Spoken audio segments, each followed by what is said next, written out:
Գյուրջան Կասկադ, հասանելի բնակարաններ 65 ամիս մարման ժամկետով։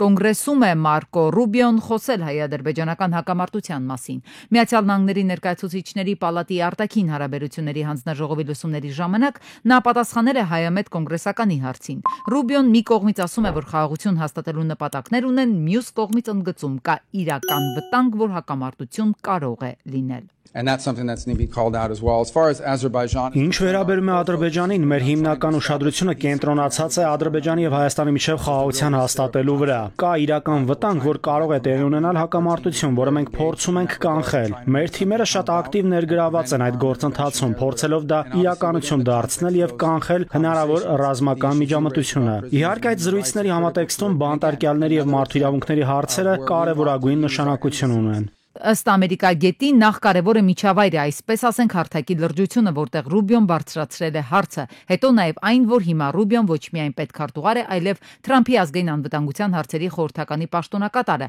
Նա ղեկավարում է երկու մրցակից կառույց, որոնց մոտեցումները ստացվում են նույնական են, բայց որպես կանոն այս կառույցների մոտեցումները հիմնականում չեն համընկնում։ Գործում ենք մի իրավիճակի, երբ որ այս երկու կառույցները ըստ Ռուբիոյի ղեկավարության ներքո է գտնվում եւ նրա արտահայտած միտքը շատ ավելի հստակ եւ կարելի ասել միանշանակ նաեւ արտացոլում են քաղաքականությունը, որը Ռուբիոն առաջ է մղում ներկայացնելով Միացյալ Նահանգների նախագահին։ Խոսքի բովանդակության մասին գնահատականը նոր չէ, բայց նոր են Հարավային Կովկասի իրողությունները։ Այստեղ են Իրանն ու Ռուսաստանը, որոնց հետ վերջին շրջանում սկսել է երկխոսել Միացյալ Նահանգները, արդյունքում ըստ մասնագետի քիչ թե շատ սառեցնելով հարաբերությունները Իսրայելի հետ։ Իսրայելի դաշնակից Ադրբեջանին զգուշացնում են, հիմա սա դրանք հրահրելու ժամանակը չէ։ Եվ Ռուսաստանը եւ Իրանը ինչ-որ ձևով ներքաշվելու է, եթե Ադրբեջանը որոշի Սյունիքը գրավել կամ եթե որոշի Միջանցքի, այսպես ասենք, հարցը լուծել, հենց սա է պատճառը, որ կարծում եմ Միացյալ Նահանգները նաեւ մեսիջներ է տալիս նաեւ Ադրբեջանին, որ պետք է զերծ մնալ այս ամեն ինչից, որովհետեւ Միացյալ Նահանգների տարածաշրջանային շահերին այդ ամենը կարող է խանգարել։ Ես չեմ կարծում, որ լարելու նպատակ կա, որտեղ նորից եմ ասում, գոնե այս փուլում նման նպատակ լինելը այդքան էլ պրագմատիկ չէ, որովհետեւ Իրանի հետ բանակցությունները բավականին դանդաղ, բայց կարծես թե հաստատուն կերպով են առաջ շարժվում, նույնը վերաբերում է Ռուսաստանին։ Ամերիկյան կողմը սաստում է Ադրբեջանին առաջին հերթին իհարկե իր շահերի համար, իսկ ինչպես կվարվի Վաշինգտոնի 907 բանաձևի հետ, որը արգելում է Ադրբեջանին ռազմական օգնության տրամադրումը։ Փորձագետն ասում է, նախորդ տարի բանաձևը չի շրջանցվել, այն կիրառվում է ուժի մեջ է։ Սովորաբար այն շրջանցելու նամակով պետքարտուղարը դիմում է կոնգրեսին։ Այդպիսի նամակ ըստ փորձագետի դեռ չկա։ Հայաստանն առանց վիզայի ռեժիմ կսահմանի Ամերիկայում, ինչպես նաև Եվրամիության երկրներում եւ Պարսից ծոցի երկրների մի մասում Արաբական Միացյալ Էմիրություններում, Քաթարում, Քուվեյթում կացության իրավունք ունեցող անձանց համար։ Համապատասխան որոշումն ընդունվեց կառավարության այսօրվա նիստի ժամանակ։ Առանց վիզայի ռեժիմ կսահմանվի նաև Բահրեյնի, Սաուդյան Արաբիայի եւ Օմանի քաղաքացիների համար։ Թրամփի եւ Հարավային Աֆրիկայի Հանրապետության նախագահի Սպիտակ տանը տեղի ունեցած հանդիպումն անցել է լարված մթնոլորտում։ Այն վերածվել է վեճի Հարավային Աֆրիկայում Սպիտակ բնակչության նկատմամբ ցեղասպանության վերաբերյալ վիճահարույց պնդումների պատճառով։ Թրամփն ու Ռամաֆոսան խոսել են գոլֆի մասին, նա նաև շնորհակալություն է հայտնել ԱՄՆ նախագահին համավարակի ընթացքում ցուցաբերած աջակցության համար։ Google Meet-ում ներդրվել է արհեստական բանականության միջոցով խոսքի համաժամանակյա թարգմանություն, խոսողի ձայնի ու տոնայնության ճշգրիտ կրկնությամբ։ Գործառույթը հասանելի է բետա տարբերակով այն օգտատերերի համար, որոնք բաժանորդագրված են Google-ի AI Pro պլանին կամ նոր AI Ultra-ին, որի արժեքը ամսական $249.99 է։ Քիմ Քարդաշյանը հայտարարել է իրավաբանական դպրոցն ավարտելու մասին 6 տարվա ինտենսիվ ուսումնառությունից հետո։ Նա այս մասին հայտարարել է Instagram-ի story-ում, տեսանյութ հրապարակելով մտերիմ ընկերների եւ ընտանիքի անդամների կողմից կազմակերպված մասնավոր ավարտական արարողությունից։ Դուք բոլորդ ինձ հետ եք եղել այս ճանապարհորդության ընթացքում, ասել է 44-ամյա Քիմ Քարդաշյանը։ Գործվածքներից կարված սփռոցներ, անձեռոցիկներ, պայուսակներ, գլխարկներ, այսպես կոչված տարազներ, հայկական աղավաղված զարդանախշերով թուրքական արտադրության գործվածքներն արդեն մի քանի տարի է ողողել են մեր շուկան։ Ինչ ասես չեն վաճառում հայկականի տակ։ Մենք էլ մեր հերթին ոչ միայն նպաստում ենք Թուրքիայի տնտեսության զարգացմանը, այլև մեր մշակութային արժեքների ձևախեղմանը։ Թշնամու մարքեթինգային հնարքների խայծն ենք կուլ տալիս ու հպարտորեն կրում այդ անհասկանալի արտադրանքը։ Իսկ այն, որ այս գործվածքները հայկական իրականության հետ որևէ աղերս չունեն, առաջին հերթին մատնում են դրանց ոսկեգույն թելը։ Այս կտորներում արկա է օրինակ ոսկեգույն թել եւ ոսկեգույն երանգ։ Մենք հայկական տարազախմբերում եւ տարազահամալիրներում ընդհանրապես ունենք ոսկեթելով ասեղնագործություն, բայց չունենք օրինակ հայկական գորգերում եւ կարպետներում ոսկեգույնի կիրառություն։ Եվ սա միակ դեպքը չէ, որ հուշում է դրանց ոչ հայկական լինելը, ամբողջ գունային դաշտն է այդ մասին աղաղակում։ Ազգագրագետը պարզաբանում է կան նախշեր, որոնք համամարտկային են, էթնիկ պատկանելություն են ստանում իրենց գունամտածողությամբ։ Կարելի է տեսնել գունային հաջորդականության խեղում, որը հայկականությունից զրկում է իր պատկանելիությունը, տանելով դեպի օրինակ արևմտահնդկացիական, մեքսիկական, որովհետև գոյություն ունեն զարդանախշեր, որոնք կոչվում են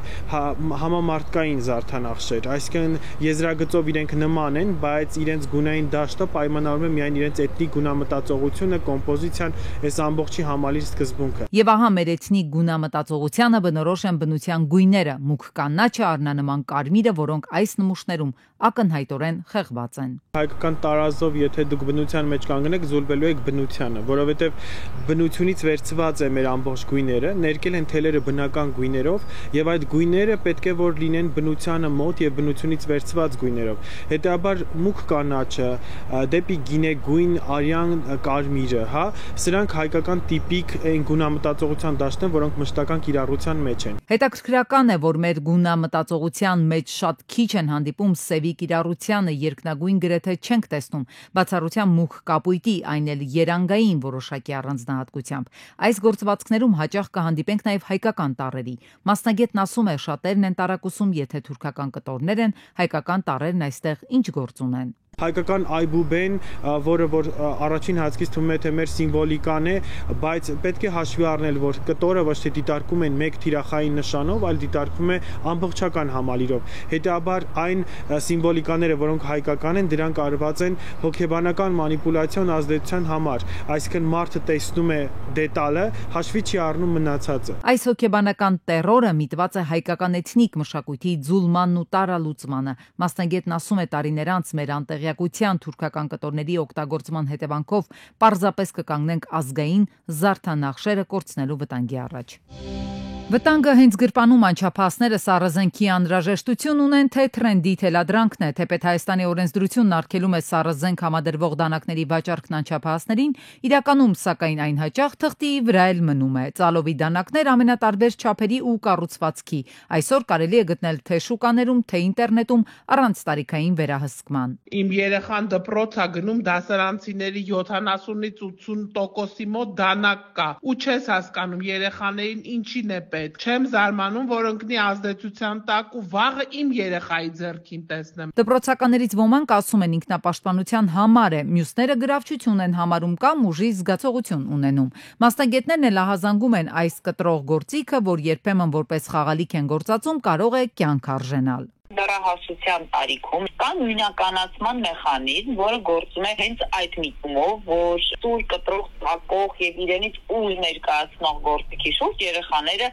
հավաքվում են։ Նույնիսկ եթե ինչ-որ մեկի մոտ կա ով իրեն ավելի հեղինակավոր է զգում, Իսկ վնասը միայն ֆիզիկական չէ, նման առարկաներ կրելը ձևավորում է ուժի կեղծ պատկեր եւ դա հաճախ բերում է ճակատագրական սխալների, կոնֆլիկտների, հանցագործությունների կամ նույնիսկ կյանք խլող միջադեպերի, ասում է մասնագետը։ Օրենսդրությունից զատ պատասխանատվությունը սկսվում է ընտանիքից։ Նախադպրոցական եւ կրտսեր դպրոցական տարիքում սուր կտրող զենքի նման խաղալիքներ կրելը արդեն իսկ ագրեսիայի համար պատճառ հետևանքային կապ են, որը որ բնականաբար երեխայի մոտ արթնացնում է վնասելու միտումը։ Անչափահասների ներգրավմամբ եւ նրանց կողմից սառըզենքով հանցագործությունների կատարման մտահոգիչ վիճակագրություն են նկատել նաեւ ներքին գործերի նախարարությունում։ ԿԳՄՍ-ի հետ պարբերական ստուգայցեր են իրականացնում դպրոցներ։ Նոր օրենսդրական փաթեթում էլ նպատակ ունեն սահմանելու արգելված իրերի եւ առարկաների հստակ ցանկը։ Խոսքը վերաբերում է անչափահասներին